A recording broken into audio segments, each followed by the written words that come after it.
McLaren Formula One, one of the most prestigious teams to ever touch the Formula One grid and the Formula One circuits, right? They had some of the most skilled and prestigious drivers like Lewis Hamilton, Fernando Alonso, Ayrton Senna, Jenson Button. I mean, the list goes on and on. They're a race-winning team, a very, very historic and sacred team in Formula One.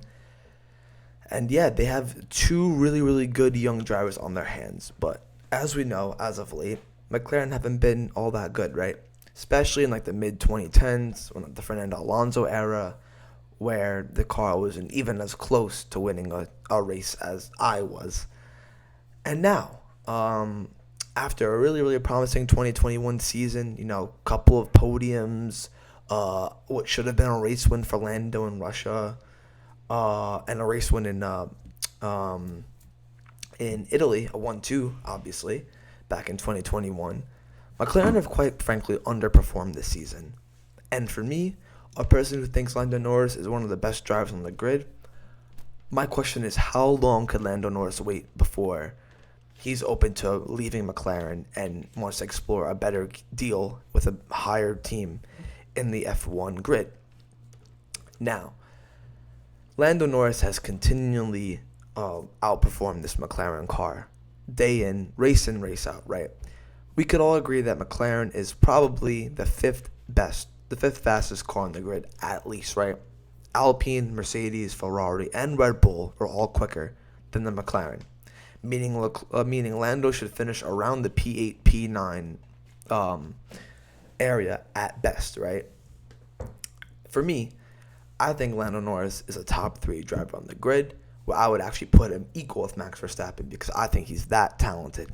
Yes, it's a hot take, but we seem to be proven right because Lando Norris has finished 3rd in Imola, 4th in Singapore, 5th in Australia, and 6th and 7th on numerous times. I think a combined 10 or 11, 12 races where he's finished 6th or 7th or higher. I mean, the guy is just insane and continues to outperform that car every single race. And with also young boy Oscar Piastri coming through the ranks, who was offered by Alpine to race for them, who then said, I'm not racing for you, went to McLaren.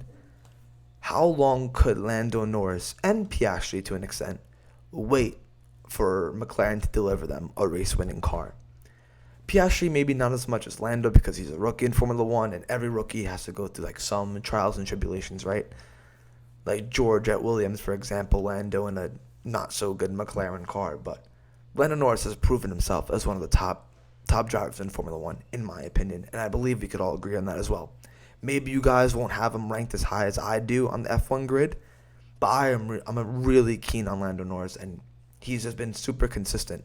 I know we talked about George Russell being Mr. Consistency, right, early in the season, finishing, I think, P5 or higher in the first 8-10 races, some shit like that, which is an incredible feat.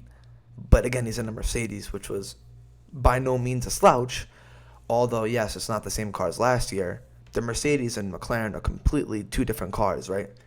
But Lando Norris continues to finish P7 and above in almost every race.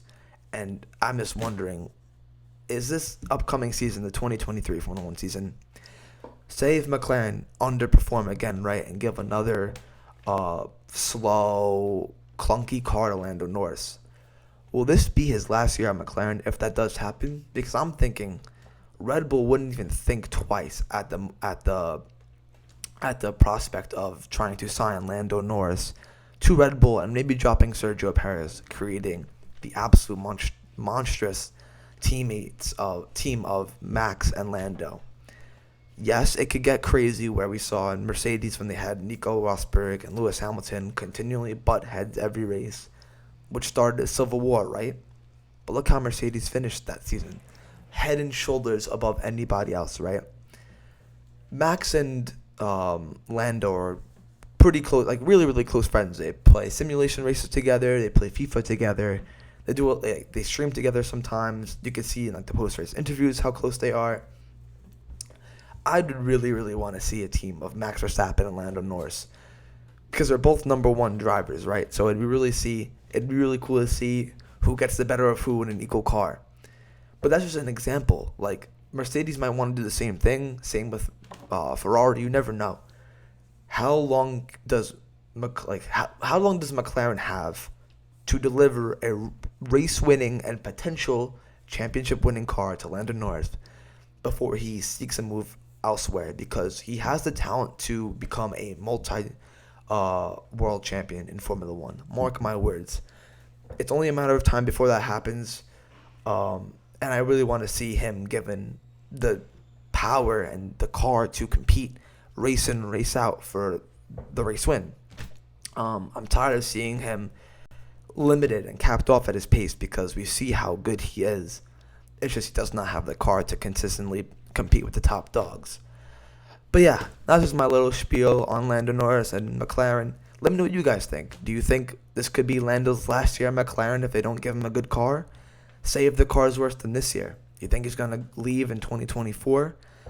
I mean, we'll see. The possibilities are endless, right? Formula One, you got to expect the unexpected. So, yeah, I'm really keen to see what you guys say. Let me know how you guys view the potential McLaren car and Lando Norris prospect for the 2023 Formula One season. And I'll catch you guys in the next episode. Take care and peace, everybody.